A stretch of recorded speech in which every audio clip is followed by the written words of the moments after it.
aitäh! Tere ka minu poolt, mul on väga hea meel täna seda avalikku loengut pidada ja ütlen teile kohe ära ka, et tavaliselt nii ei ole. Tavaliselt meil kõike YouTube'i üles ei panda, kui tõesti, et tänane avalik loeng, mida me teeme koos Piret Hinnamäe, kes räägib endast ka ise hiljem, siis see loeng on tõesti ka vaatamiseks ja kuulamiseks neile, kes täna siia ei jõudnud.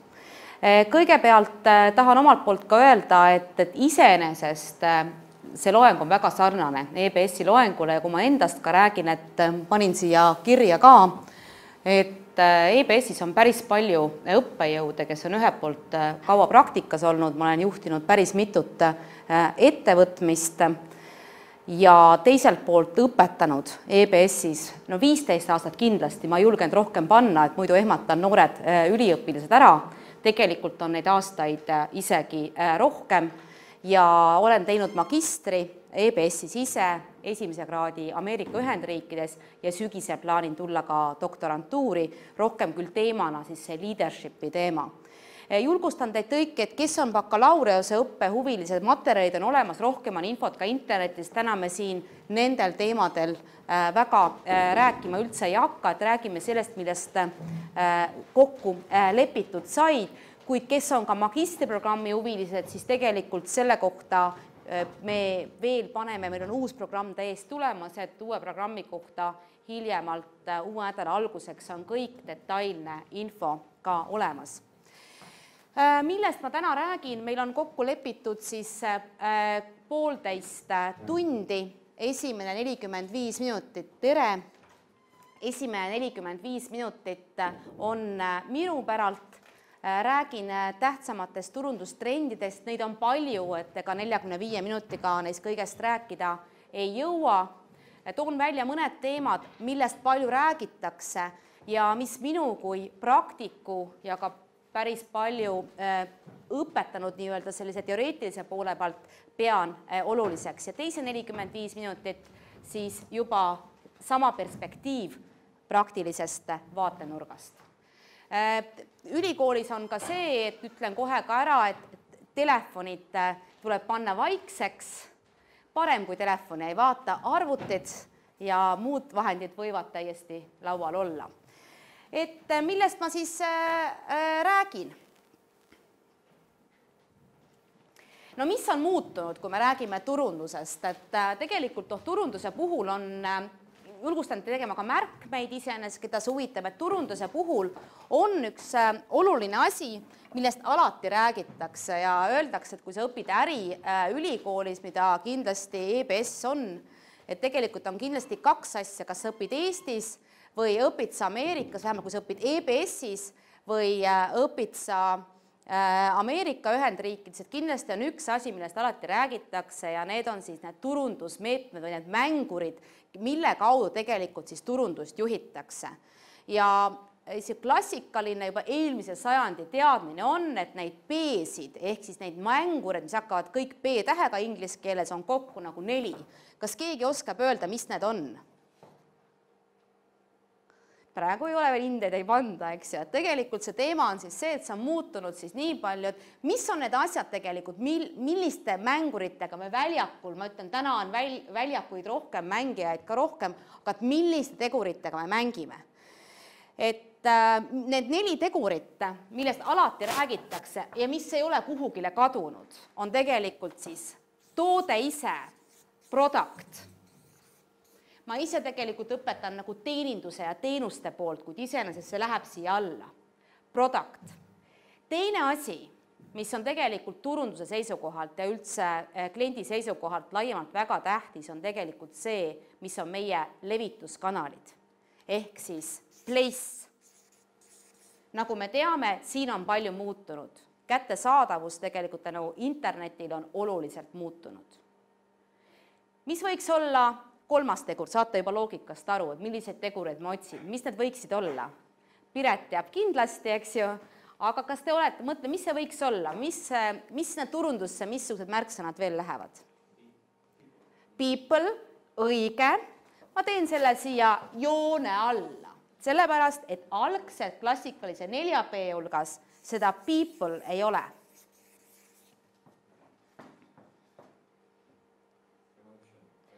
Promotion ja price, täpselt nii. Sa oleks nagu juba ülikoolis käinud. Eks ju, promotion on tegelikult siis müügietendus laiemalt, siia alla läheb siis reklaam, traditsionaalne, mittetraditsionaalne suhtekorralduse pool ja väga oluline tegelikult on price ehk siis hinnastamine. Need on tegelikult need klassikalised elemendid ja mis on siis muutunud? Muutunud on see, et täna neid väljakuid, kus me tegelikult turunduses mängime, neid on rohkem ja samuti neid mängijaid on ka rohkem. Kõik on ikka P-tähega, people, inimesed, täpselt nii, et tegelikult me räägime sõltumata sellest, kas me turundame läbi internetti või turundame läbi muude tavaliste traditsionaalsete kanalite, siis tegelikult on inimesed. Inimeste põhine hästi, turundus on minemas tegelikult väga inimese keskseks, inimese oskuste, teadmiste keskseks, inimesed.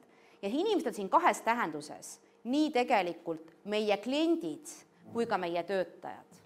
Ma usun, et tänane praktik me külalisega võib väga selgelt nagu öelda seda tegelikult, et enne kui sa hakkad midagi turundama oma kliendile, tuleb see maja sees seda turundust teha ja siia see people tegelikult kulub. Mis on need P-d veel, mis siia alla võiksid olla?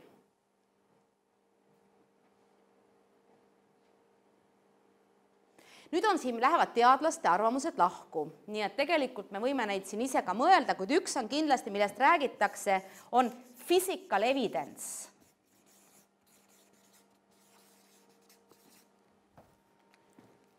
Paljudel puhkudel tihti, kui me räägime eriti teenuste puhul, me räägime ka toodete puhul tegelikult on see, kuidas me teeme ta arusaadavaks. Tihti öeldakse seda, ja mitte ainult disainerid ei ütle seda, vaid tublid turundajad ütlevad ka, et üks pilt on parem kui 1000 sõna. Physical evidence on see, mis on märk, füüsiline märk tegelikult sellest, milline see on see pakend, milline on see keskkond, seal läheb kogu viitesüsteem, müügikeskkonnad, kõik muu. See, mis teeb tegelikult selle toote kliendile kõnetavalt nähtavaks. Et see on physical evidence. Mis veel? No nüüd te võite juba pakkuda. On?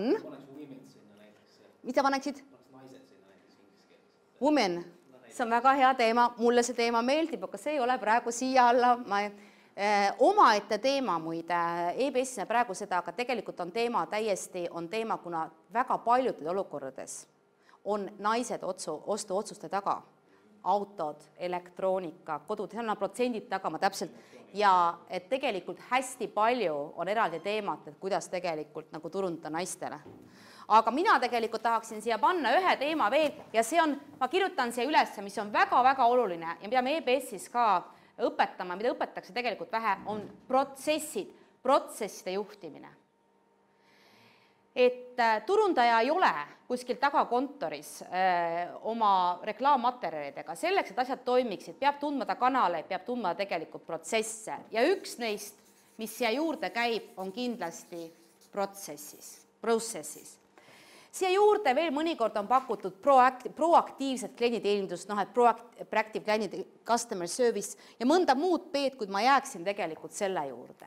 Nii et esimene asi, et kui me räägime turunduse muutustest, siis kindlasti üks asi, mida kindlasti peaks arvestama, on see, et neid mängureid ja samuti väljakuid on oluliselt rohkem. Teine teema, mille ma täna tegelikult peatun pikemalt, on see, millega vaevavad pead turundajad juba päris pikka aega. Selleks, et olla edukas, kliendi rahulolust üksi ei piisa. Meil on vaja kliendi lojaalsust. Ma ise tegin kliendi lojaalsuse teemal magistritöö, nii et ma võiksin sellest pikemalt nagu rääkida, kui täna peatun nagu olulistel punktidel, mida peab turundaja nagu arvestama. Nii et see kliendi lojaalsus on see, mille teemal palju räägitakse. Ja kui ma enne ütlesin, et 4 P-st ei saa EBS-is mööda, siis teine asi, millest kindlasti mööda ei saa, on üks oluline ajakiri, mida meie üliõpilased peavad kindlasti lugema, loodan, et nad tahavad seda lugeda. Võtsin ühe siia kaasa, kuna see on vaatad kõige märtsi oma küll. Mulle hästi meeldib see, et see on kas töö või elu, unusta tasakaal. Sa pead otsustama, et kumb on sinu, on ju. No nii, et ma näitan, lihtsalt panen siia, siin on lojaalsuse kohta päris pikalt ka kirjutatud, et see kliendi lojaalsus on tegelikult üks väga-väga suur väljakutse. Ja kolmanda teemana, küll täna lühidalt, kuid tahan tutvustada teile ühte uut autorit, kelle raamatu ma tegelikult tutvusin EBS-i raamatukogus, kes on hästi oluline tegija praegu turundusmaastik, kellest palju räägitakse, aga märksõna on siis customer experience, kliendi kogemuse loomine, kavandamine, elluviimine ja toetamine. Nii.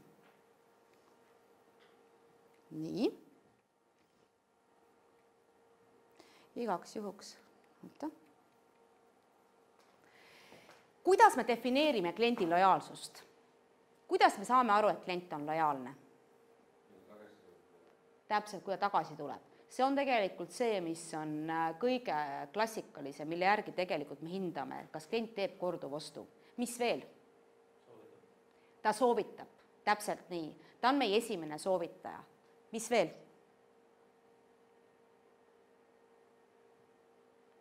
Mis te ise mõtlete, et kui meil oleks rohkem aega, ma ütleks, võtame kõik rahakotid välja, vaatame, paljud erinevad kliendikaart on ja kas see on tegelikult lojaalsuse märk või mis.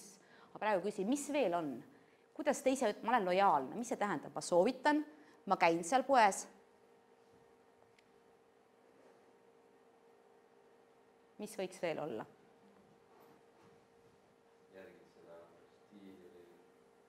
Oled fänn, eks ju?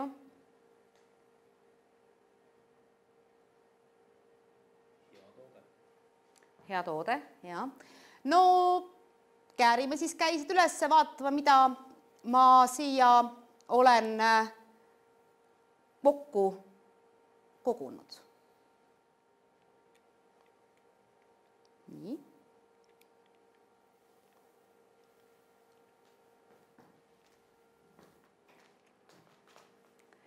Lojaalset klienti tegelikult kindlasti, kui me räägime sellest, et mis see on siis, miks see oluline on, kui me sellest lojaalsust räägime, et kui me praegu tõime välja, et 2 kriteeriumit, et ta soovitab, ta räägib meist head ja teine tuleb tagasi, meil on pärast, me vaatame seda lojaalsuse mõõtmise poolt, kuid miks tegelikult see arendamine oluline, et mõnikord on meil vaja ka ettevõttes, kui me töötame, et erinevad lojaalsusprogrammid tegelikult maksavad raha.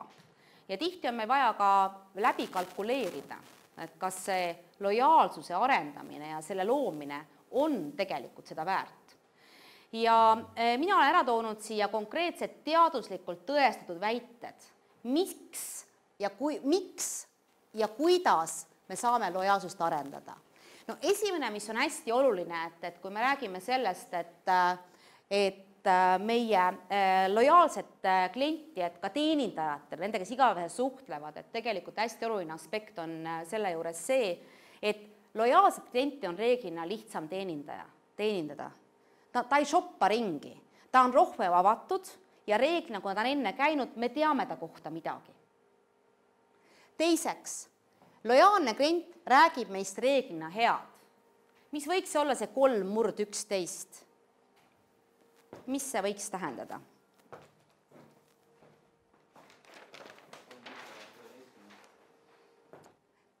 Kuidas täpsemalt oli?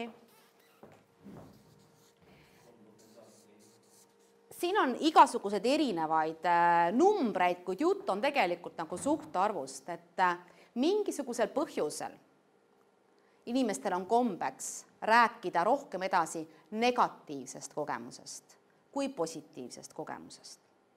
Kas see number on päris see, et ma räägin keskmiselt 3 inimesele positiivsest ja 11 negatiivset, selle üle võib siin vaielda, siin on erinevaid teooriaid, kuid oluline aspekt on see, et me oluliselt kordades räägime edasi negatiivset rohkem kui positiivset. Ja rääkimata tänapäeval, kus meil internetis on võimalik reaalselt nagu väga mitmekordistada väga kiirselt kogemusi.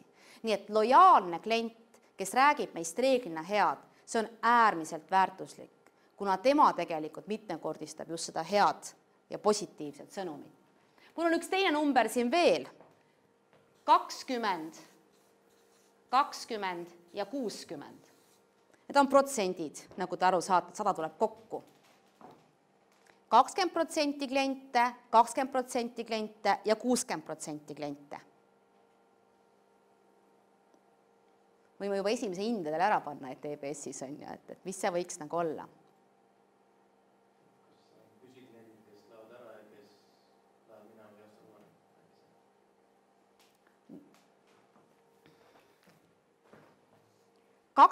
See on jälle selline nagu just mõte, 20% on neid kliente. Te võite ükskõik kui palju pingutada. Ta teeb selle otsuse tegelikult ise. Kas ta tuleb teie kliendiks või ei tule teile kliendiks, on ju. Üks punkt, see on siis see 20%, kes tulevad ja see 20%, kes ei tule. Kuid trikk on tegelikult selles, et 60% on tegelikult see, kelle otsus sõltub turunduskommunikatsioonist ja sellest, mis toimub tegelikult reaalselt teeninduses. Kriki kohta muidugi see, et me ei tea täpselt, et kus on see 20 ja kus on see 20 ja kus on see 60, kuid tegelikult see protsent on selline. Uuringud näitavad ka seda, et kuna lojaalne klient on avatud, siis tema ostupotentsiaal on suurem ja on ka uuritud, et keskmiselt lojaalse kliendi keskmine ostukorv on suurem kui juhukliendi oma. Väga oluline finantsdirektorile on see, et lojaalne klient on vähem hinnatundlik kui juhuklient. Talle on võimalik reaalselt väärtuspakkumisena teha ka hinnalisemaid ja väärtuslikumaid neid oste. Lojaalne klient on valmis maksma sama hinda või isegi kõrgemat hinda. Ma arvan, et ma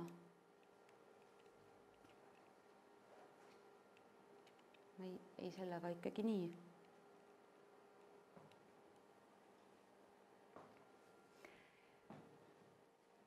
Samamoodi, kui me teeme turundusplaane ja planeerime oma turundust, et siis on ka oluline nagu mõelda selle üle, et tegelikult et lojaalsust ja kliendi lojaalsust on erinevaid vorme.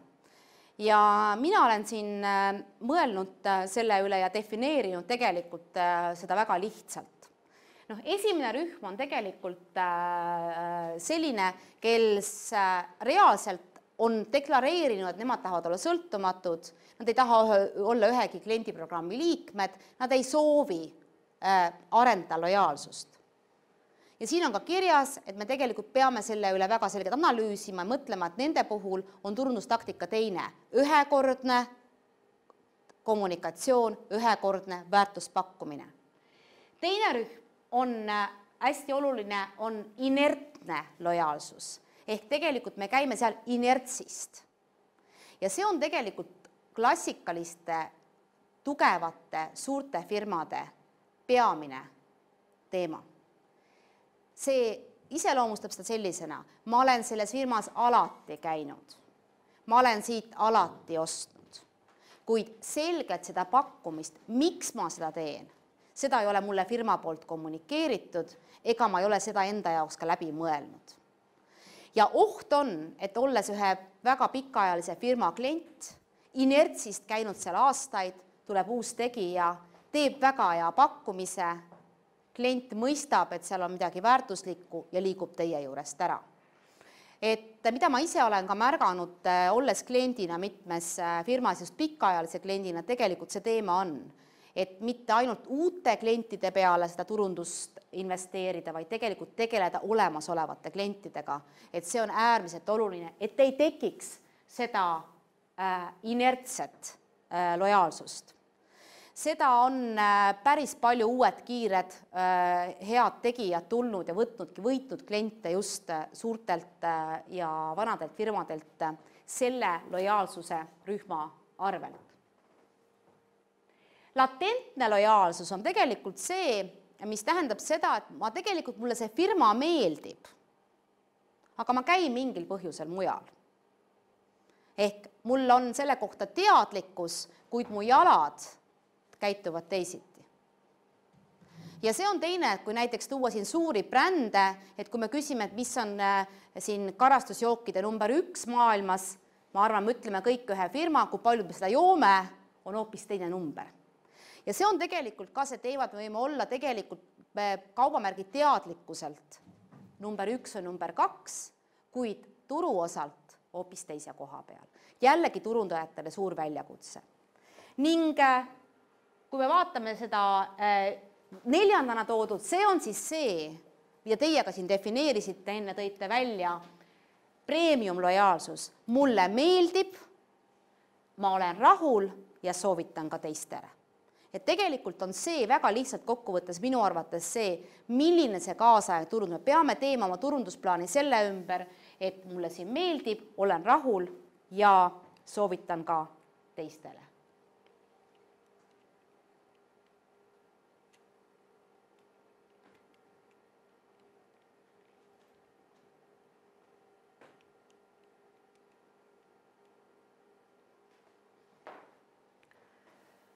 Väga olulise teemana, millest kliendi lojaalsuse puhul tuleb rääkida, on, kuidas me seda lojaalsust siis mõõdame ja kuidas me juhime.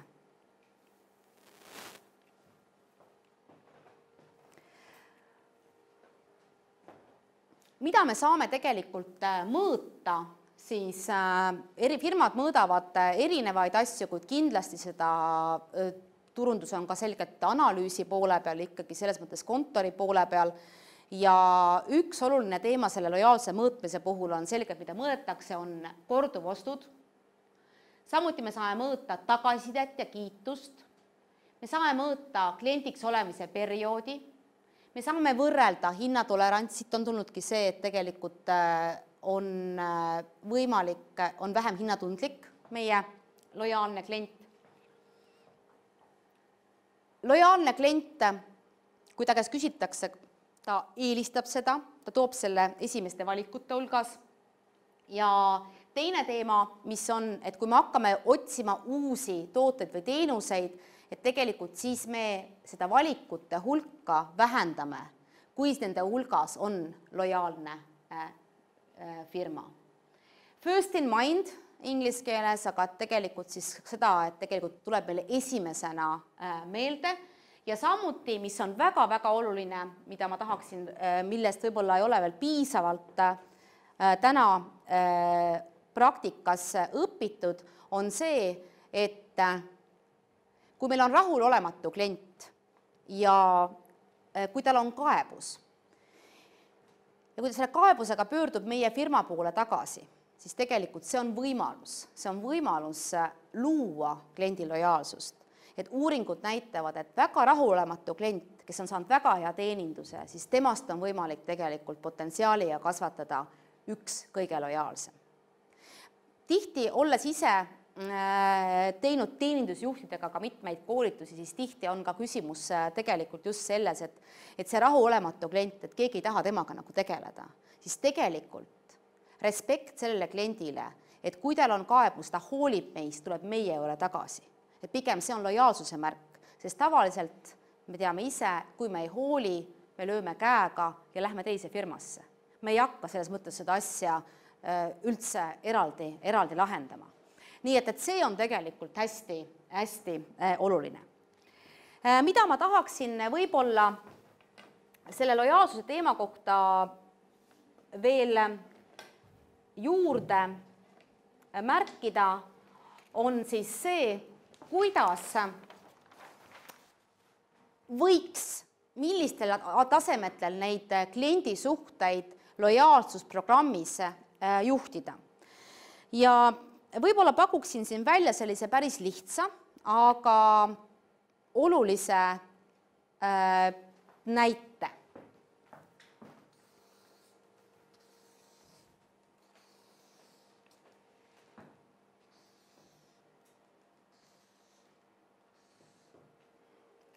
Reeglina lojaalsusprogrammid ja initsiatiivid keerlevad ümber mõiste raha.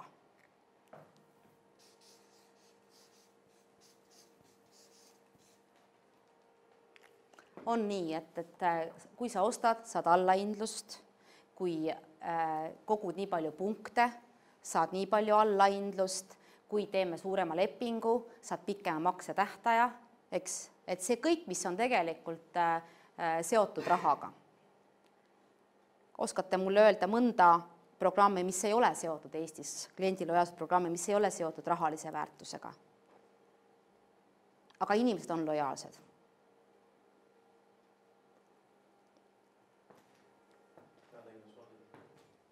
Jah, heategevusfondid, jaa.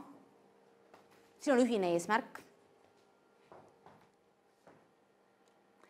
Näete, kohe peab mõtlema. Kui me mõtleme rahaga seotud programmide peale, siis need tegelikult on ju praktiliselt kõik. Suured jaekaubanduse programmid on kõik seotud rahalise vääringuga. See on hea, kuid probleem on üks. Seda on väga lihtne kopeerida. Tuleb uus tegija, te pakkusite 3% soodustust, me pakume 5%. Et sellest tänapäeval ei piisa ja lojaalsusprogramm vajab tegelikult järgmist astet. Ja järgmine aste, mille ma olen siin nimetanud sõbrad, võib-olla sõbrad on nüüd natukene palju, tänapäeval kõik Facebookis on sõbrad, kuid tegelikult ma pean siin silmas seda, et me loome sellise sotsiaalse või klubilise suhte, kuuluvussuhte. Kui me vaatame ka seda Maslow vajaduste püramiidi, et see kuuluvus, grupi kuuluvus on hästi-hästi tähtsal kohal. Et tegelikult ma tunnen, et ma olen mingisuguse grupi liige ja see teiste grupi liikmetega suhtlemine, see omavaheline suhe, see üksteise tundmine, see ei tähenda tingimata isiklikku tundmist, tegelikult loob selle lojaalsuse. No öelge mulle mõned sellised ettevõtmised, kus ei ole otseselt rahaga seotud, vaid et inimesed kogunevad tegelikult hoopis teistel põhimõtetel. Neil on kuuluvustunne. Erinevad klubid, täpselt, erinevad klubilised tegevused. Ja täpselt, et nende kaudu käib samamoodi sihtrühma turundamine, nii samamoodi käib müügitegevus, aga kõige tähtsamal kohal tegelikult on klubiline tegevus. Ja seda on juba keerukam kopeerida.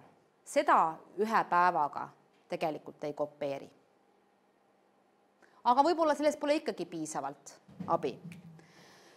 Siis kliendi järgmiseks lojaalsusastmeks võiksime välja tuua tegelikult selle, et unikaalsed lahendused.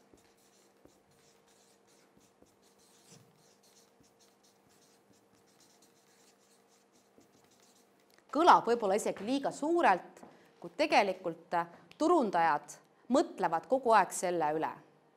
Kuidas turundada niimoodi, et me iga kliendi jaoks looksime selle kliendi kogemuse ja looksime selle erilise kontakti. Samas me teame, et meil ei ole võtta turundajat ega eelarvet iga kliendi jaoks. Kuidas luua tegelikult see selline, et ta oleks selline eriline? Ja tegelikult siin tulevad mängu sellised erilised, konkreetsed mingisugused kliendile välja pakutud erilised teenused, eelisjärjekord, eelisinfo, eks ju, liikumised, sünnipäevade meelespidamised ja nii edasi ja edasi. Et kui me vaatame seda astet, kui me algul pakume rahalist pakkumist, me tekitame klubilise suhte ja loome sinna juurde midagi, mis seda klienti tegelikult ennast nagu väärtustama paneb, et siis me oleme tegelikult jõudnud selles lojaalsuses päris kõrgele. Aga mõnikord on ikkagi tundub see, et võib-olla see ei ole veel päris kõik ja siis selline kaasaegne lähenemine või selline kaasaegne mõte on tegelikult see, et me loome tegelikult struktuurse, võib-olla ma ise struktuurse seose. Ja võib-olla see sõna ei ole õigem, kuid tegelikult see on selline lojaalsus, kus meil tegelikult me loome sellised kliendi koostöötingimused, et meie koostööst on raske lahkuda. Et meil on mugav olla selles koostöös, meil on garanteeritud mingisugused konkreetsed teenused iganädalased, igakuised ja lisaks sellele on meil mugav, kui meil on seotud leping, millest lahkuda tegelikult on nagu keeruline. Noh, tooge mõni näide. Eesti Energia, no praegu isegi tekkis mingil hetkel nagu võimalus.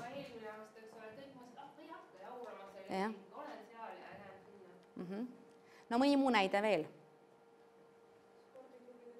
Spordiklubid, kes ka tegelikult seovad siin mingiks ajaks ära, nad tahavad tegelikult, sest et kuidas seda lojaalsust kohe lood, seod selle ära ja tegelikult sinna kõrvale hakkad sa looma kõiki neid allahindlusi, klubilist tegevust, eks ju, midagi erilist, eks, noh, kui sul on mingid oma spordivajadused, aga väga tihti tegelikult see, mis see annab firmale stabiilsuse.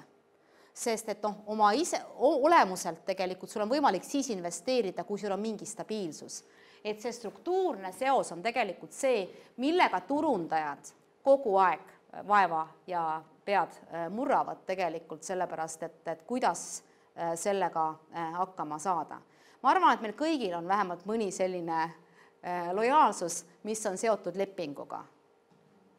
Ma ei tea, kas see koolis käimine on ka kuidagi seotud, vist ei ole, et seal saab nagu valikuid nagu teha, et kui sa kooli nagu lõpetad iseenesest tegelikult igasugused muud, samuti telefonilepingud ja kõik muu tegelikult ja kommunikatsioonid on reeglina seotud selliste pikemate lepingutega.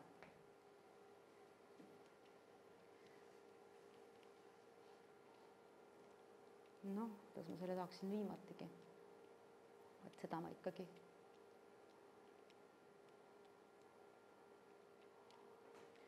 Tahaks veel ühe slaidi näidata.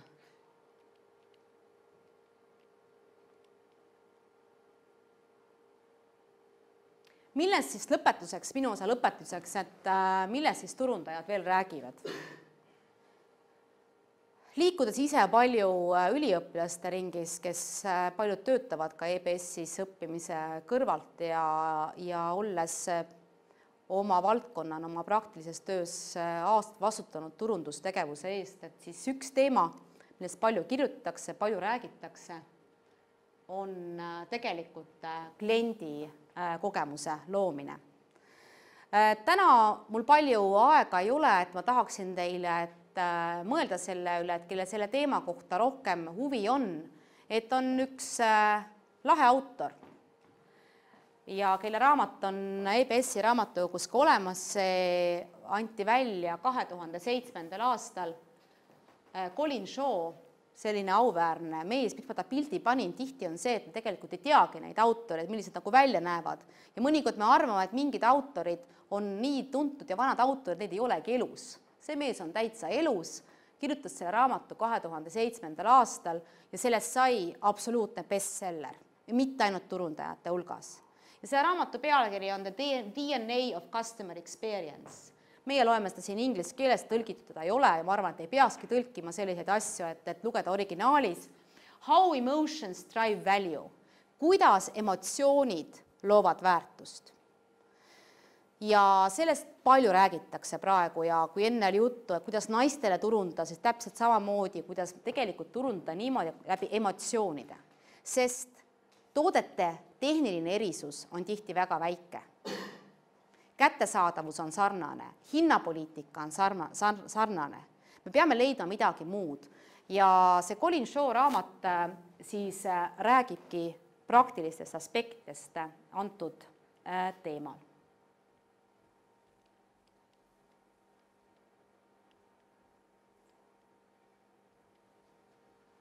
Mul on see slaid inglise keeles, sest see raamat on inglise keeles ja tegelikult 11 turundusainetest, mida ma loen, on ka mul inglise keeles, et ma ei hakanud seda teie jaoks tõlkima, et kindlasti keelt nii palju oskate. No esimene on see, mida ta siis väidab, et meie kliendid on alati emotsionaalsed olevused ja et 50% kliendi kogemusest tegelikult on seotud emotsioonidega. Tehniline, toote, kvaliteet, kõik on väga olulised. Seletame ei saa, see peab olema, aga et 50% on hoopis midagi muud. Colin Shaw ütleb, et seal on 20 erinevat emotsiooni, mis juhivad kliendi või inimese käitumist. Need 20 emotsiooni, osa neist rikuvad kliendi kogemuse ja osa toetavad seda. Ja meie turundustegevus peaks nagu seda siis omalt poolt nagu juhtima. Teenindusettevõtted, või ka jaeettevõtted, kui me räägime, peavad tegelikult tegelema sellise asjaga nagu emotional signature, emotsionaalne allkiri, emotsionaalne sidusus, et tegelikult me peame looma selle emotsionaalse kontakti kliendiga. Ja kuidas siis reaalselt luua sellist kogemust, et kliendid tunneksid feel cared for, et see on tegelikult üks tähtsamaid emotsioone, et tunda, et inimene on hoitud, tema eest on hoolitsetud. Ja nüüd ma näitan teile tegelikult seda emotsioonid, võiks mõelda, mis need 20 emotsiooni on. Saate kohe mõelda ka, et mis need võiksid olla kõige tähtsamad emotsioonid, mis juhivad oma kliendi kogemust. Tavalised inimeste emotsioonidega siin midagi tegelikult muud ise ei ole.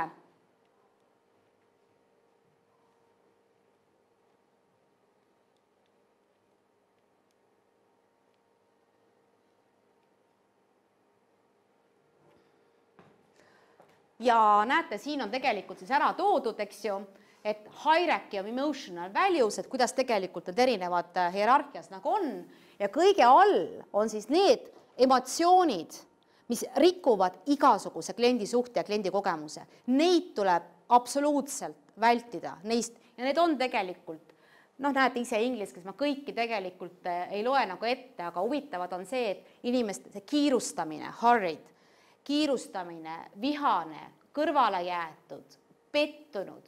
Need on tegelikult need, millest kindlasti on vaja need teenuskogemust nii juhtida, et need ei teki. Järgmine on tegelikult see, mis loob tähelepanu, huvitavad, energeetiline, me tekitame ka selle praegu, et nagu inimene saab nagu uurida, et me loome selle uudisimu, eriti muidugi uute uudistoodete puhul. Siis soovitus, mis paneb tegelikult meid soovita, mis on selle lojaalsuse teema.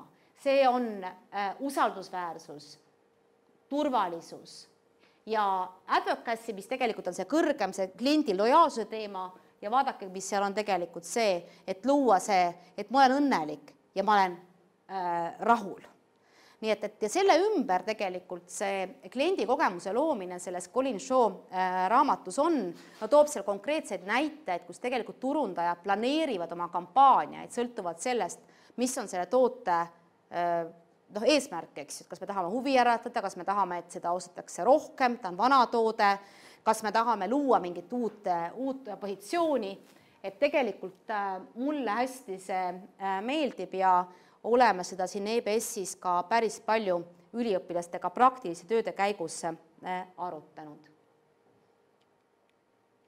Nii, kas nüüd sai siis kõik vist, mulle tundub, et minu see viimane slaid siin oligi, et võib-olla see oleks see, mida ma siin 45 minuti jooksul jõudsin teile rääkida, et neid teemasid on palju rohkem, mis turundust täna kõnetavad ja iseenesest turunduse valdkond on väga lai valdkond, et meil on see nii bakatasemel kui ka magistri tasemel väga korralikult esindatud päris palju ka välisõppejõude, mis on iseenesest tore, pluss praktikud, sest et ega ilma praktikata tegelikult, ilma praktilise sellise vaateta, aga samas selle akadeemilise taustata sellist korralikku teadmist ikkagi ei saa.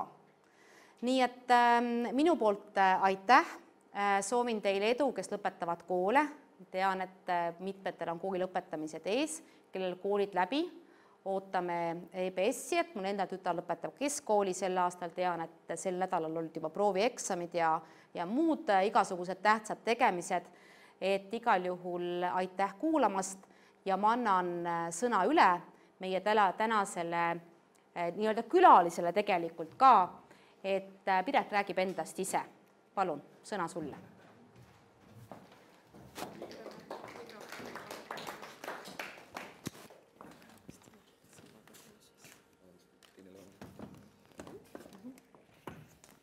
Okei, ma lähen ära siis. Isangi sellest aru, on ju. see ei ole üldse nii raske. No loodame.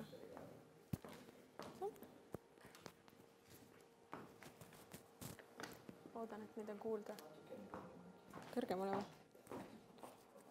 Nii või? Okei. Sulle puhta lehe siia ette.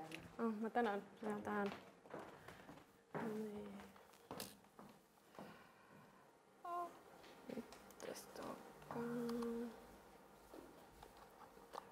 Nii. Nii, miks see välja ei tule?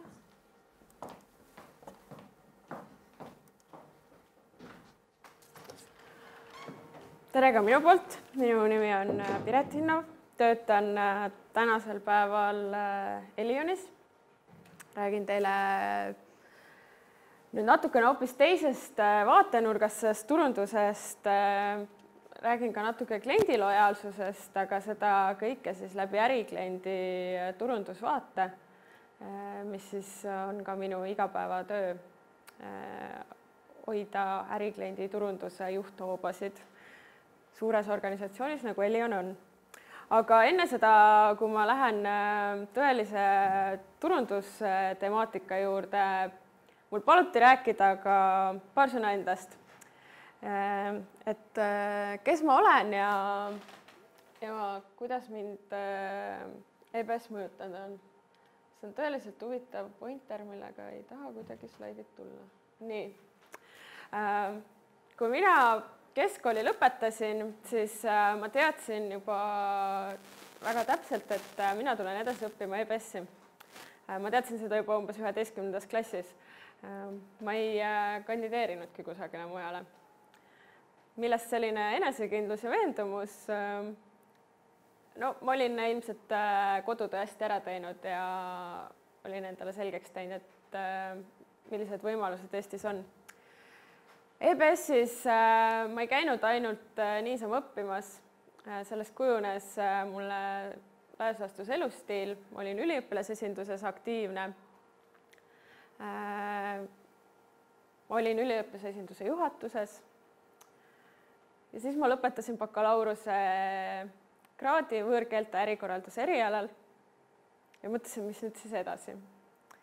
Aga õnneks oli selleks hetkeks juba tekkinud arusaam, et mis edasi ikka saab, kui et esiteks A, ma olen vilistlane ja teiseks B, peaks hakkama tööl käima.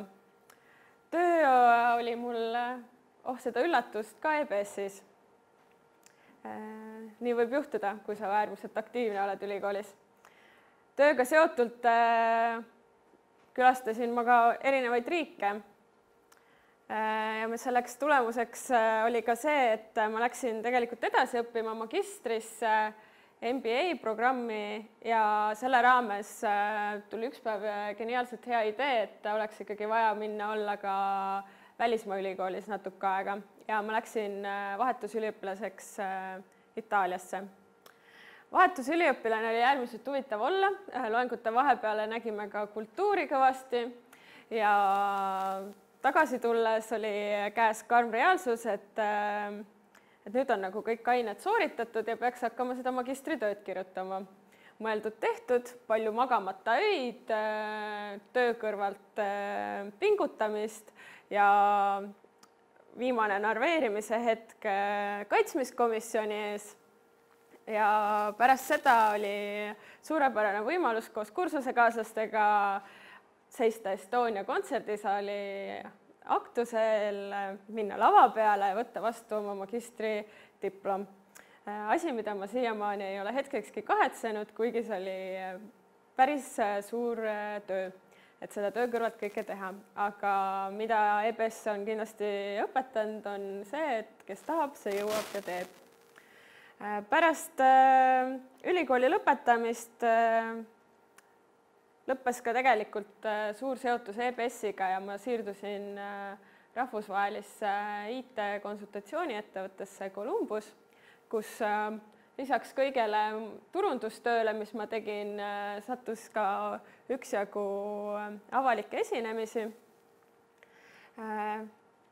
Kuid seal üks hetk mul oli tundmus, et ma olen ainult hirmsasti tööd teinud, õppinud ja mis ma siis tegelikult elus tahaks teha.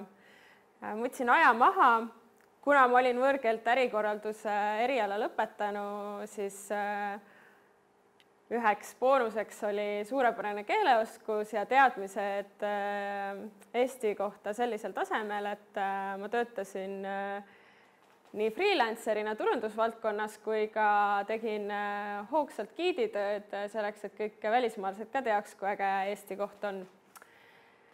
Ja see freelanceri töötükk viis mu üks hetk hoopis Aasiasse, Jakartasse ja Singapuri, kus ma olin ühes ettevõttes abiks, kes tegeleb kõrgharidusasutuste ümber struktureerimisega.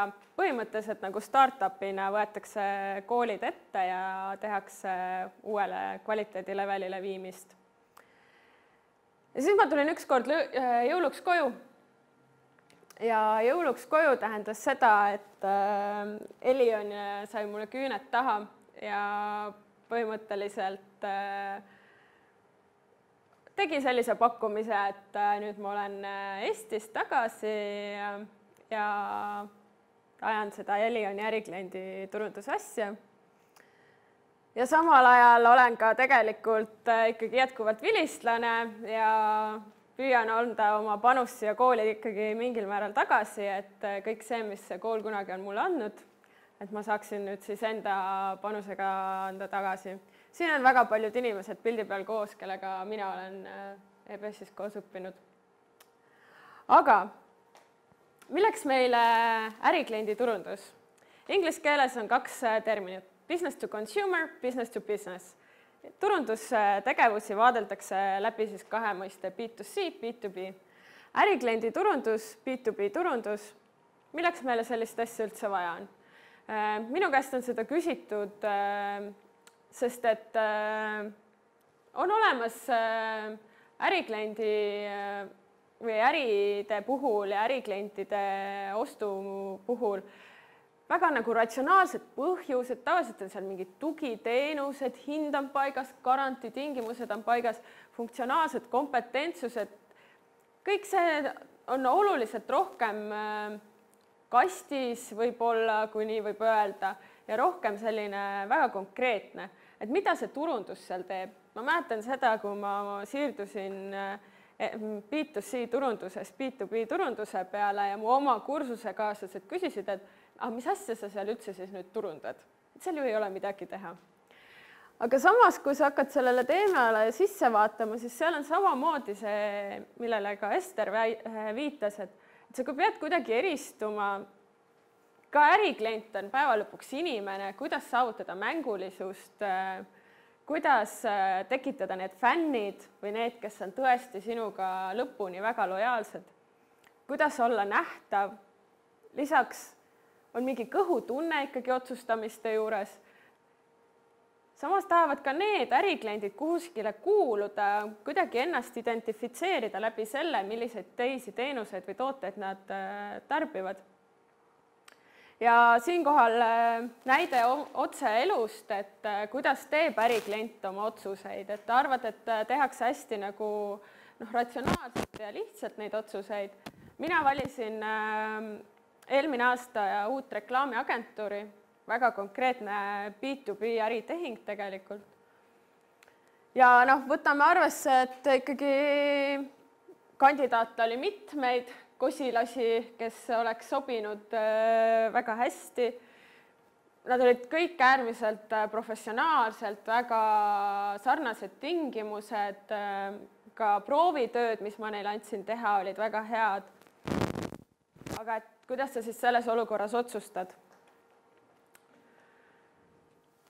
Aga natukene niisugust teooriat ka sellele taha, et mitte ainult öelda, et mina ise arvan niimoodi, siis tarbijad ostavad tavaliselt ikkagi palju enamat kui ainult toodet või teenust. Et nad ostavad seda, mida üks konkreetne toode või teenus nendega tegelikult teeb. Ja kui me räägime kui me räägime nagu sellest, et noh, mida siis tegelikult mingi ärikliendi pakkumine konkreetse toote või teenuse kaudu ettevõttega või siis selle lõppkasutajaga teeb, siis näiteks üks võimalus on see, et sa annad talle rohkem võimalust tegeleda oma põhiäriga. Et sa enam näiteks ei pea olema superkangelane, et absoluutselt kõikidest äriprotsessidest ise aru saada, vaid selleks on olemas vahendid.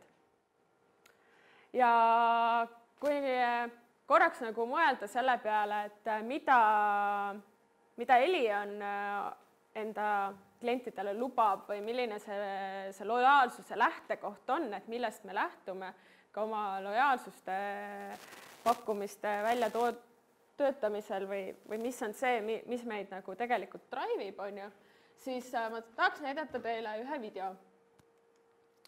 Ja see video on meie korporatsiooni selline põhimõtete tutvustus, ehk et Elion kuulub Telia Sonera gruppi ja Telia Soneral on väga palju brände üle kogu Euroopa ja Aasia, aga me kõik lähtume mingitest baaspõhimõtetest oma tegevuses, olgu see siis erakliendi või ärikliendi turundus.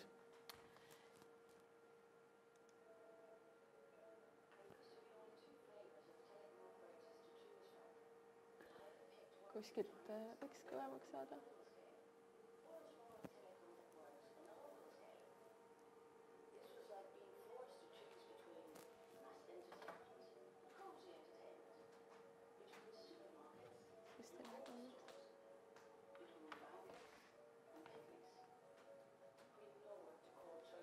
Kuskilt tuleb heli.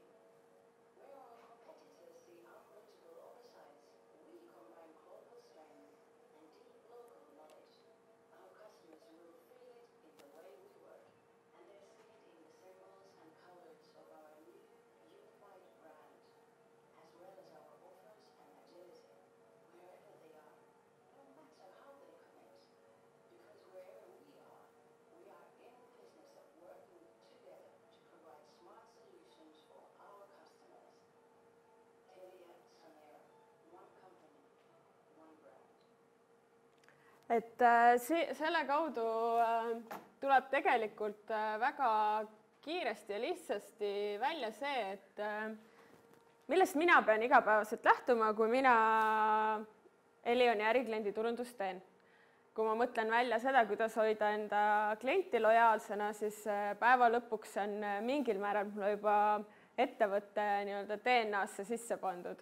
Et kui Ester viitas sellele DNA-le, kuidas customer experience'is seda käsitleda, siis meil on see juba kuskil korporatsiooni tasandil lahti mõtestatud, et mis see siis tegelikult olema peaks. Ja lähme siit edasi. Ja siis, mis see on, mida me siis tegelikult mõnelt ärikliendi brändilt võiksime oodata, on ju? Et see võib olla funktsionaalne, majanduslik või emotsionaalne aspekt, et mida see bränd või selle tootega seotud bränd, teenusega seotud bränd minuga teeb, kuidas see kulutab aega ja raha, kuidas ta paneb tundma. Küsimus on kõik selles, et millise aspekti kaudu sina enda ettevõtet tahad turule välja mängida.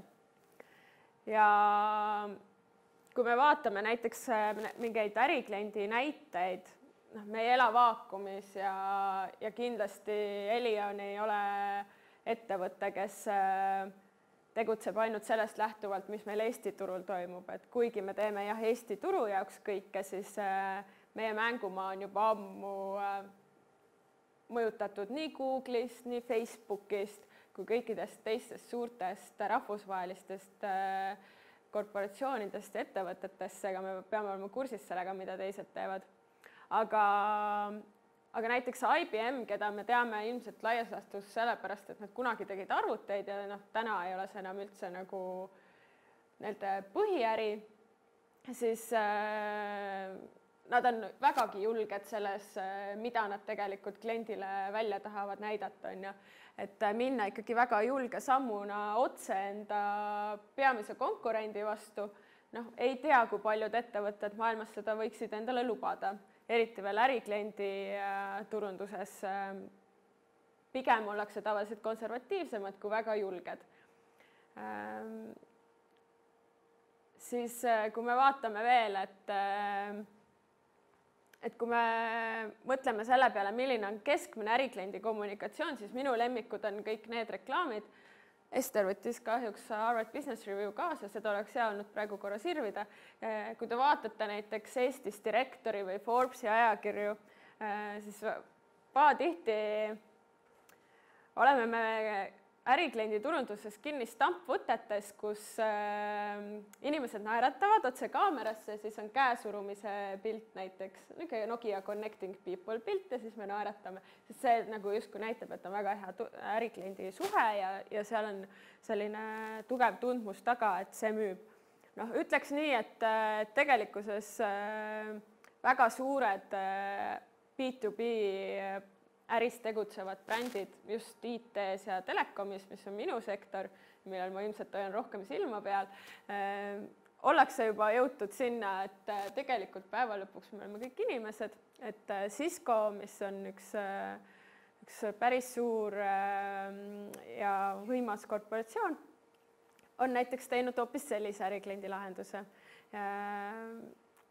interneti ruuterite ja internetiteenuse jaoks.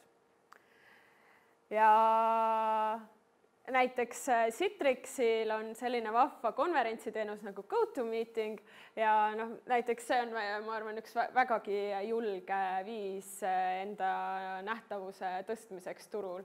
Et nad panid neid näiteks suurtesse lennujaamadesse, kus hästi palju ärimehi reisivad business classi kaudu ja tagasid sellega oma nähtavuse.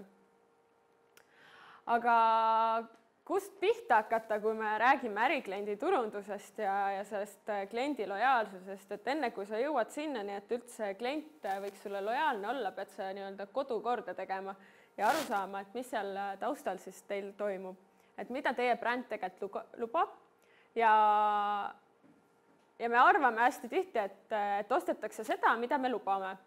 Et kui mina luban näiteks kiiremat ühendust, internetiühendust või nupukamaid IT-lahendusi, siis kas see tegelikult on see, mida klient ostab?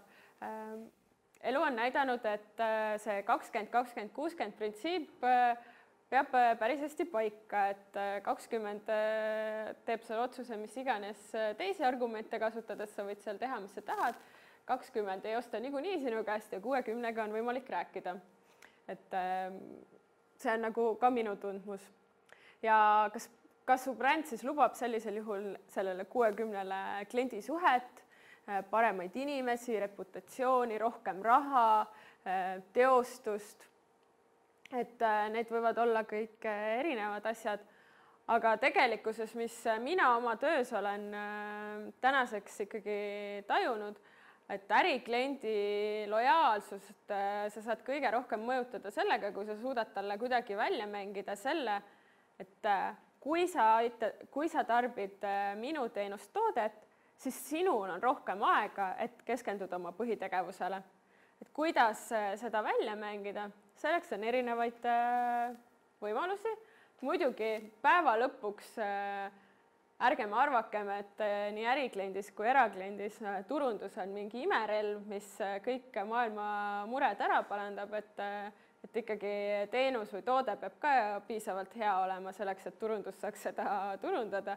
Kõige hullem vist, mis võib, vahest ütlen selle kohta, turundaja õudusunenägu on see, kui sulle pannakse toodeteenus nii-öelda lauale ja öeldakse, et me tegime nüüd valmis, mine turunda ära, et selles olukorras turundajad ei taha eriti olla. Aga kuidas välja mängida seda, et teie oma teenuse ja tootega aitate siis rohkem aega kokku hoida, sest aega teatavasti on meil kõigil ühepalju ja aega ju ei ole võimalik kuskilt juurde saada.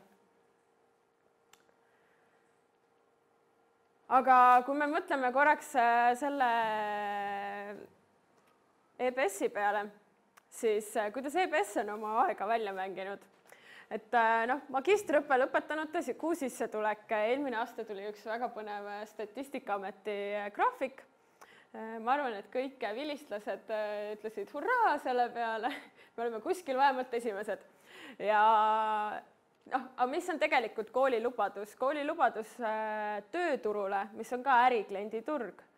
Äriklientidele EBS-i lubadus on see, et kui sa võtad selle kooli vilistlasi, siis sa saad mingisuguse kompetentsiastmega töötajad, kvalifitseeritud tööjõu, tänu millele ka sina saad enda aega kokku hoida, sest sa ei pea neid hakkama välja õpetama. See on nagu väga konkreetne lubadus tööturule. Ja siis mõned näited sellest, et kuidas siis seda näiteks jälle teistpidi on seda lubadust välja mängitud lõppkasutajale või siis lõpptarbijale, kes on siis üliõpilased. Et sisseastumise kampaaniate kaudu. Aga mida brändilt siis ikkagi ostetakse või sellelt ettevõttelt, et kas see on siis toode või teenus, lahendust, inimesi, tugiteenust või siis ostetakse ikkagi ausust, vastutustunnet, ekspertteadmisi. Et kui, see läks algusesse või? Sorry. Et kui selle peale korraks mõelda, et mida me siis ikkagi, midagi läks valesti, võtan tagasi, et mida me siis tegelikult ikkagi ostame ettevõtete käest, siis mina ütleks küll, et just täna oma ülejäänud tiimiga arutlesime selle üle, et see turu iseloom nagu nii palju muutub ja just minu meelest viimaste aastate jooksul on toimunud nagu nii suur muudatus selles osas, et mida tegelikult su käest ostetakse, et mis on tegelikult see, mida klient tuleb su käest küsima. Et minu meelest oleme me jõudnud enamikes teemades sinnani, et tahetakse osta mingit arusaama, mis on su mälusoppi kuidagi tekkinud. Kui sa küsid inimeste käest, kuidas tekkis, keegi ei tea, lihtsalt tekkis. Reklaame me ju keegi ei vaata, teist keegi vaatab. Mina küll ei vaata, aga mina pean vaatama, mul on ülesanne, kohustus töö juures. Aga me ostame ka tundeid ja tundmusi, emotsioone. Me ostame ka ilmselt mingit kindlustunnet selles osas, et kui ma võtan siin ühe brändi toote või teise brändi toote, et siis kummaga mul on nagu kindla peale minek on ju. Ja me ostame ka tegelikult kuuluvust, seda ka ärikliendi puhul. Ja kui me nüüd tuleme tagasi korraks selle juurde, et milleks meile ikkagi see ärikliendi turundust vaja on, igipõline küsimus, siis võimalik, et selleks, et kuidagi eristuda, saavutada konkurentsieelist ja teenida rohkem, sest et ärikliendi puhul, kuna väga palju sõltub sellest, et milline on su brändi kuvand selle kliendi peas, siis kui palju sa saad turundusega üldse seal midagi veel edasi mõjutada, siis on see äärmiselt nagu oluline, et kuidas sinu bränd lubab ärikliendile seda aega kokku hoida ja kuidas ikkagi see äriklient tajub, et tänu sellele, et ta kasutab sinu teenust või toodet, temal läheb midagi paremaks. Ja selleks, et sa üldse nagu jõuaksid sinna, et sa saaksid sellele kliendile seda nagu pakkuda, see klient peab sinust ka ikkagi midagi juba teadma. Et ärikliendi turg on selles suhtes äärmiselt teistsugune, et selle lojaalsuse kasvatamine käib väga konkreetselt läbi ikkagi pikaajalisemate suhete, sest et üldiselt ostuotsus tehakse pikema perioodi jooksul ja ka pikemaks ajaks. Ehk et kui ma teen täna otsuse, et me võtame kontorisse ikkagi kogu arvutipargi alates seadmetest kuni lõppkasutaja toetelefonile ja kõikidele IT-lahendustele sealjuures Elionist, siis on selge, et ma ei tee seda otsust niimoodi, et ma 2 kuu pärast lähen vaatan selle ümber. Et see otsus on nagu palju pikema mõjuga ja tänu sellele sa pead nagu kuidagi olema juba enne pildil, et sa saaksid üldse niisugust pakkumist ettevõttele minna tegema, et kuule, meie käest saab, on ju. Seal mängib väga suurt rolli bränd, mis on sinu brändi tuntus ja mida su bränd lubab teha selle ettevõttega. Ja kui me räägime nagu kliendi lojaalsusest, siis ärikliendi turunduses me tegelikult vaatame seda asja läbi vajaduste. Et milline on selle konkreetse ettevõtte vajadus, et ärikliendis me ei saa minna lihtsalt väga jõuliste reklaamsõnumitega või hetkepakkumistega peale, sest et kõik algab sellest, et kas tegelikult ettevõttel on seda ka vaja, mida me talle tahame pakkuda. Kas me suudame talle tekitada selle tundmuse, et tal on seda vaja, sest mõnikord, mis on üks väga tuntud näide on see, et kui Henry Fordilt oleks keegi küsinud, Henry Ford oleks läinud kellegi käest küsinud, et mida te vajate, siis inimesed oleks neile vastanud, et kiiremaid hobuseid. Aga tegelikult tema pakkus hoopis auto, on ju. Et see on ka ärikliendi turunduse puhul väga tihti see väljakutse, et kuidas ikkagi ettevõttele teha selgeks, et see lahendus, mis siin on nüüd välja mõeldud, aitab sinul mingisuguse olukorra paremaks teha ettevõttes, sest mõnikord nad ei tea, et neil üldse seda probleemi ongi või et neil seda vajadust võiks üldse olla. Ja kuidas me jõuame selle lojaalsuseni, mis on siin teises otsas, on see, et me Elionis ei vaata kliendile tehtavat turundust või kliendile toimuvaid tegevusi ainult sellest aspektist, et kuidas talle sõnum kohale viia ja müük ära teha. Vaid me räägime sellisest asjast nagu kliendi teekond, customer journey, see on palju pikem protsess, küsimus on selles, kuidas kliendil tekitada see arusaam, et tal on midagi vaja. Ja mis juhtub sellega, kui et klient on olnud meie klient 5 aastat, tavaliselt me vaatame nii, et on olnud 6 aega, pool aastat, aasta, 2, 5 ja nii edasi. Millised on need tegevused, mida selle kliendiga tehakse selle aja jooksul?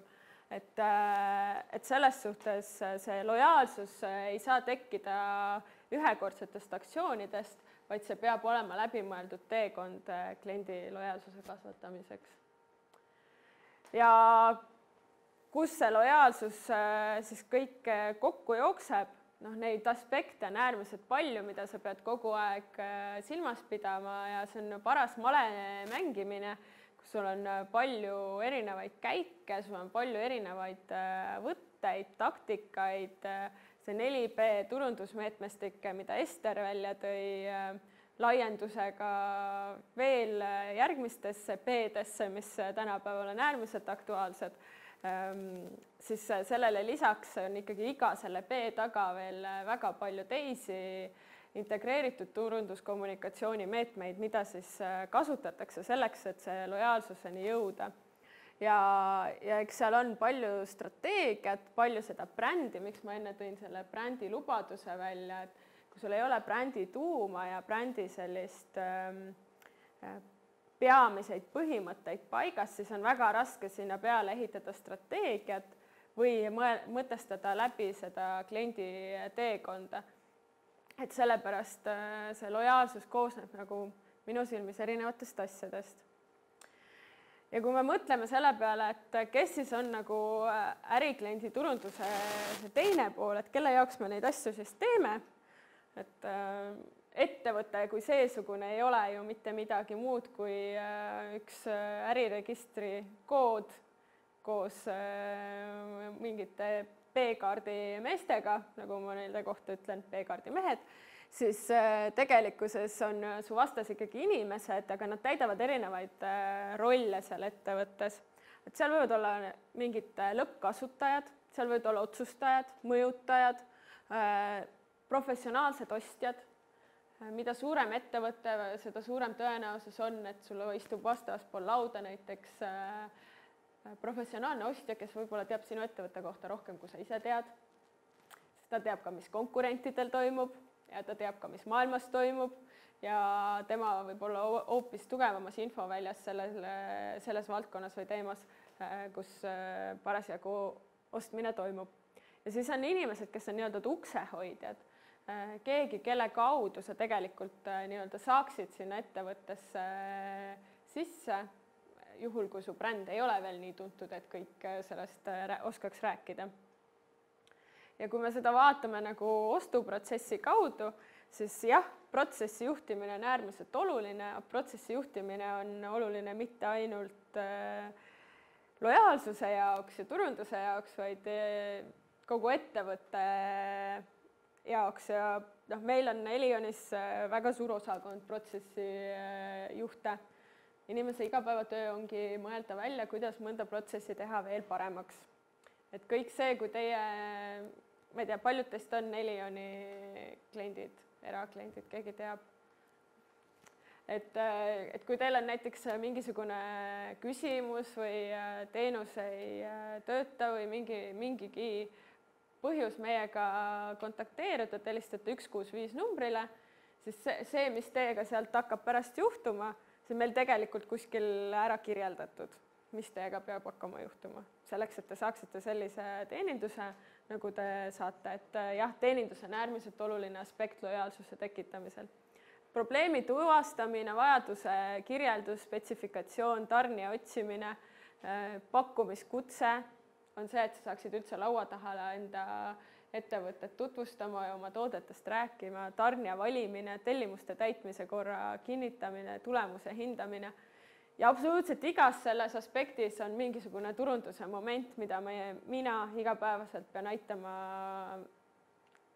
kuidagi lahendada, ellu viia, mõtelda inimestega kaasa, et kuidas seda kõike teha selleks, et meil oleksid tulemused, mida ka hinnata.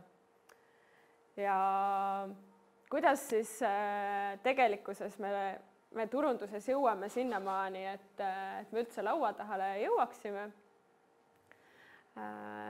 Ärikliendi turunduses on üheks suhteliselt universaalseks ja ma arvan rahvusvaheliselt kasutatavaks põhimõtteks sales funnel, mis on juba esmane viide sellele, et ärikliendi turundus ja müük on tegelikult hästi tihedalt käsikäes töötavad ja seda ka kindlasti ka erakliendis, aga oma kogemuse pinnalt ütleks, et võib-olla ärikliendis isegi rohkem.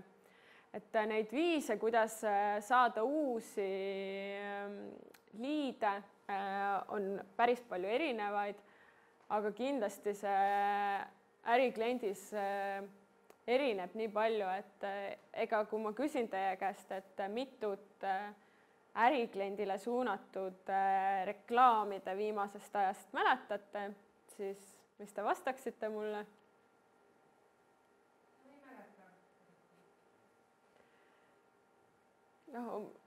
Ma arvan, et võib-olla võiksite mäletada seda, et Tele2 tegi praegu ühe ärikliendi reklaami ja siis eelmine aasta EMT tegi telereklaami ja siis tegi telereklaami ka Elisa.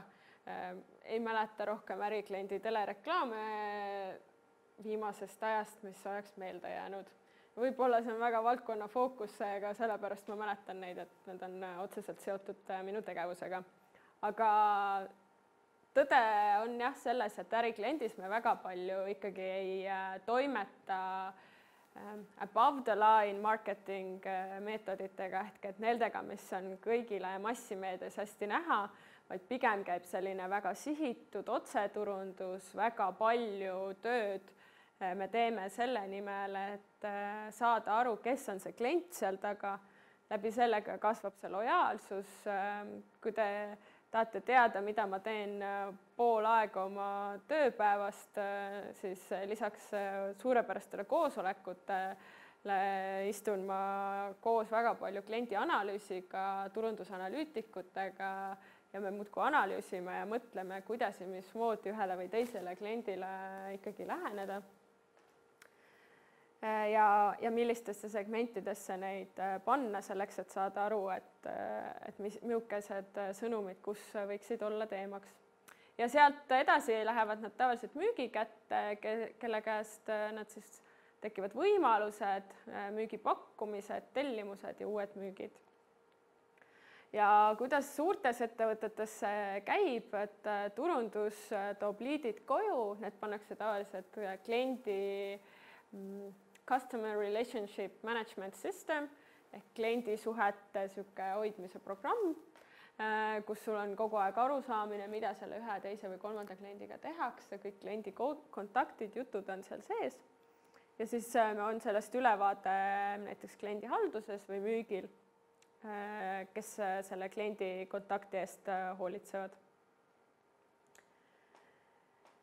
Ja kui me siis räägime nüüd nendest meetoditest, et mida ja mismoodi võiks seda ärikliendi turundust ja seda brändi väljapoole kommunikeerida ja näidata, siis kui teil on kodu nii-öelda korras, teil on kodus süsteemid paigas ja sa saad aru, mida seal tegema peab, siis oleks nagu see tore koht, kus võiks nagu kliendile hakata juba kõvema häälega rääkima, et mis me siin ikkagi toimetame ja mis äri meil on. Ja printreklaam näiteks minu kogemuse pealt ütlen, on ikkagi see, et pigem võib seal olla natukene julgem lähenemine, seal peab tekkima mingi emotsioon, sest sellisel juhul ta jääb ka meelde. Printreklaam selles osas on suhteliselt tänamatu, et me keerame lehe, meil juba läheb ta justkui meelest. Kui meil emotsiooni ei teki, siis ta oli, mina ütlen selle kohta tapeet, et oli ja läks. Ja selle sihtgrupil, kellele poole sa pöördud, peab ikkagi tekkima tunne, et see jutt käib nendest. Et näiteid siis ka juurde, et kuna ma pidin ikkagi praktilisest elust rääkima ka, või ma räägin siin ainult niisugust teoreetilist juttu, et kuidas me seda oleme näiteks Elionis välja mänginud. Meil on suurklientidele suunatud teenus, kus sa saad osta siis põhimõtteliselt oma internetiühendusele lisaväärtustooted juurde, tänu millele sul erinevate kontorite vahel on ühendused ja andmete edastused lisaturvalisusega ja põhimõtteliselt eraldi sõidurajaga. Et kui meie kõik sõidame seal nagu ühes suures ummikus failid koos, siis neil on eraldi sõidurada. Siis väga palju tegelikult saab ära teha ärikliendi turunduses gerilla turundusega või gerilla marketing. See on selline ootamatus olukordades turundusvõte, mis peaks tekitama väga tugeva emotsiooni ja jääma meelde ja peaks olema uudne ja väga suure tõenäosusega läheb üle word of mouth reklaamiks. Need on kõik põnevad turundusterminid, mille poole turundajad samuti püüdlevad, et kuidas jõuda sinna, et kliendid ise hakkaks sinust rääkima. Kui sa suudad selle aspekti saavutada, siis põhimõtteliselt see on selline päev, kus siis turundajad soovivad üksteisele õnne ja ütlevad, et ära tegime, kui sinu asjadest hakkavad kliendid edasi rääkima. Et kui me näiteks toome jälle näiteid reaalsest elust, tulime välja uue keskkonnaga suhtlus.ee, mis on ärikliendile suunatud just sellest aspektist, et seal on väiksematele äriettevõtetele baas CRM-i funktsionaalne lahendus, ehk et sa saad enda kliendi kontaktid kõik sinna sisse panna ja seal nendega kõik vestlused ja meilivahetused talletada. Asi, mis võib suurtele ettevõtetele tunduda, et mis asja, mida teete, ja siis tegelik elu Eestis on selline, et tuleme nüüd sealt post-ititega märkmikute aegadest ümber ikkagi IT-ajastusse. Et see oli väljakutse, mida me lahendasime ja mis me tegime, me saatsime kõigile olemasolevatele klientidele, kes on meie e-posti teenuse kliendid täna, otsekontorisse kohvitopsid, kus oli kohvi sees ja kullerdati kohale ja kliendid said esiteks teada, et selline teenus on olemas ja teiseks neil oli seal topsi peal 5 sammu, mis nad pidid tulema keskkonnas läbi täitma selleks, et saada kohvi juurde ka küpsist. Et me saadamegi kõigile, kes on 5 sammu ära teinud, saadame küpsiseid. Kindlasti nagu otseselt gerillaturunduse valdkonda juba sisse sõitev aktsioon, aga saavutame ka tänu sellele tähelepanu. Ja siis, kui me räägime näiteks ka kodulehtedest, et laias laastus ikkagi ettevõtte koduleht versus mõni teine tore koduleht erineb selles osas, et kas sa lähed sinna saama infot või sa lähed saama sinna meelelahutust. Väljakutse on see, et kuidas ärikliendi turundusega mängida välja meelelahutuse aspekt, samas rääkida olulist infot. Väga raske. Ütleks, et Elionis meil ei ole see väga hästi õnnestunud. Samas on ka arusaamine väga oluline, et kumba sa siis peaksid eelistama, kui sul on nagu sellised 2 valikut laua peal, siis et ärikliendid tegelikult vajavad rohkem ja detailsemat infot, et pigem sa võid natuke rohkem panna ärikliendi veebi ja teda natuke rohkem infoga üle külvata, kui et ainult mängida emotsiooni peale, sest et nagu ma enne välja tõin, on väga palju inimesi, kellega sa pead arvestama ettevõttes, otsustajad, mõjutajad, uksehoidjad, lõppkasutajad. Tegelikkuses, nagu Ester ütles, kõik hakkab päeva lõpuks ettevõtte sissemüümisest, minu enda inimesed ettevõttes peavad seda uskuma ja mina pean teadma, et teisele poole mul on vaja väga erinevate inimestega suhelda väga erinevate vaatenurkade alt. Ja see, mis sa paned nagu enda kohta välja, peaks olema selline, mis on mõjus. Ja kui me räägime veel nagu online turundusest, siis see on vägagi kõnekas pilt sellest, kuidas täna me ikkagi reageerime, et kui 10 aastat tagasi, võib-olla isegi natuke rohkem juba täna on ja et kui tuli esimene e-kiri, siis oli selline tunne, et jess, keegi kirjutas mulle, issand, kui põnev. Siis tänaseks on ja ülejäänud kõik oli faksid, sõitsid edasi-tagasi ja mul just üks kolleeg rääkis sellest, kuidas Elioni internetti telliti niimoodi, et Kreutzwaldi tänaval oli kunagi kontor ja siis saadeti sinna faksiga see tellimus.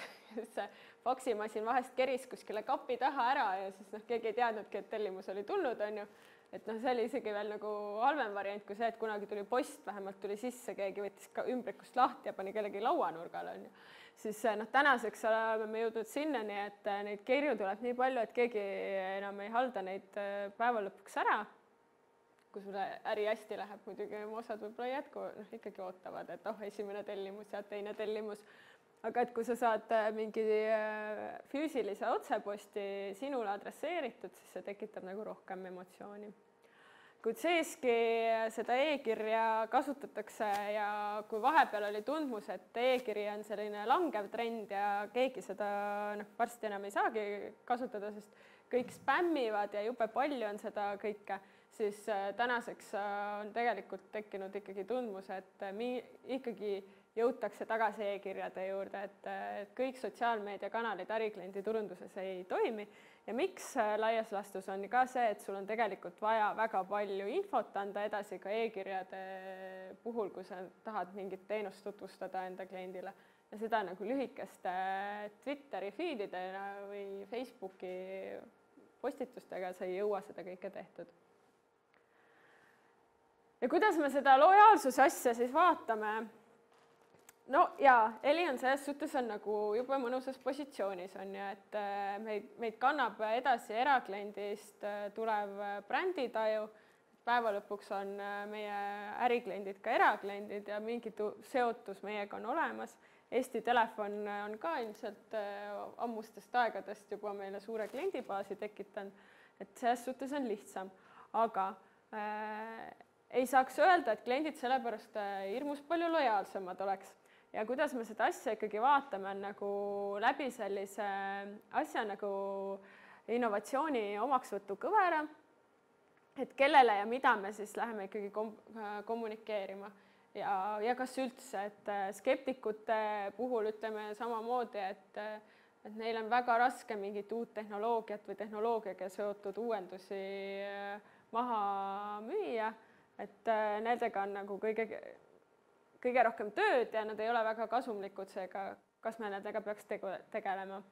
Ja usuvad traditsioonidesse, siis nende jaoks on selge see, et kui me täna tuleme suhtlusega turule, siis meie ootus ei ole see, et kohe siin hakkavad kõik konservatiivid ka seda kasutama, et nendega lähebki aega. Et me väga selgelt nagu tajume seda, et kõik meie teenused ja kõik, mida me kliendile pakume, selle taga peab olema arusaamine, et millises faasis see klient ise on ja millises momendis me kellega saame rääkida. Ja meil on väikesed ettevõtted, small medium enterprises ja siis on suurettevõtted, kellel on ka haldur.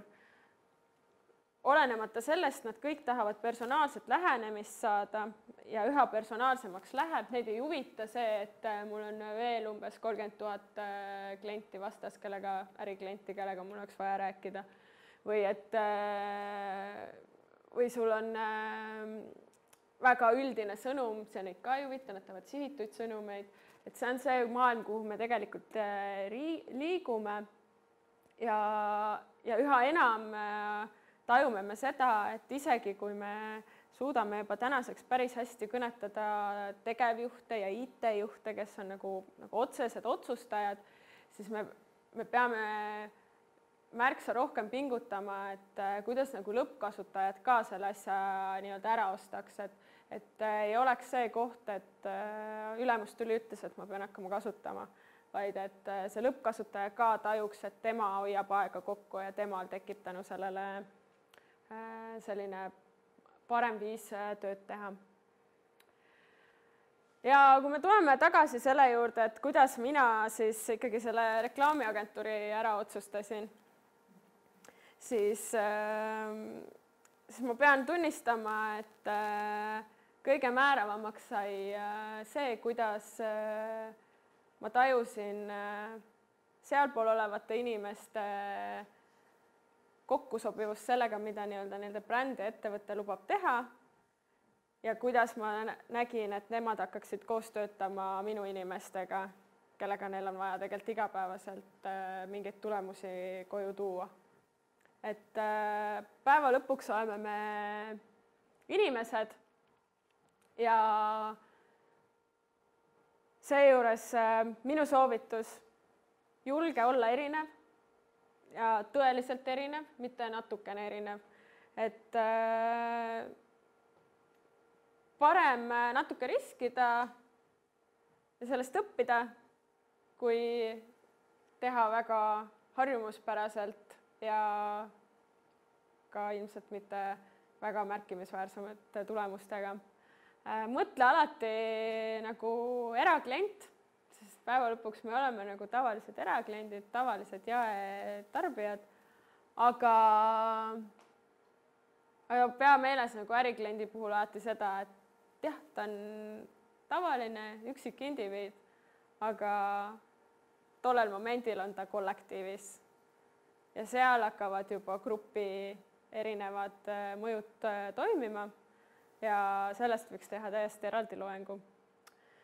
Ja kuidas siis olla pildis, seda sa pead tegema pidevalt, alati, kogu aeg ja turundus ongi selleks see oluline funktsioon või roll ettevõtetes, et olla kogu aeg pildil, et kogu aeg oleks midagi öelda ja kogu aeg oleks millest rääkida. Aga seejuures tuleb olla läbipaistev ja aus, kliendid hammustavad läbi selle, kui sa neile pakud midagi, mida tegelikult ei ole või kui sa räägid neile asjadest, millest nad midagi aru ei saa. Ja saavutada see roll, et sa oled mingis valdkonnas eestkõneleja, koht, kust inimesed tahavad valdkonna liikumiste ja arengute kohta küsida. See on juba see tase, mille puhul ütleme niimoodi, et lojaalseid kliente on teil palju ja aina rohkem saab neid endale kaasa võtta sellel teekonnal. Aga minu poolt tänud tähelepanu eest ja ma usun, et kõik said nii mõndagi huvitavat teada turundusest. Turundus on väga mitmetahuline ja tõesti minu igapäevatöö Elionis on niivõrd mitmekülgne, et võtta seda kokku 45 minutiga on võib-olla pisut keeruline, aga ma loodan, et teil oli vähemalt paar head mõtet, mida siit endaga kaasa võtta. Aitäh!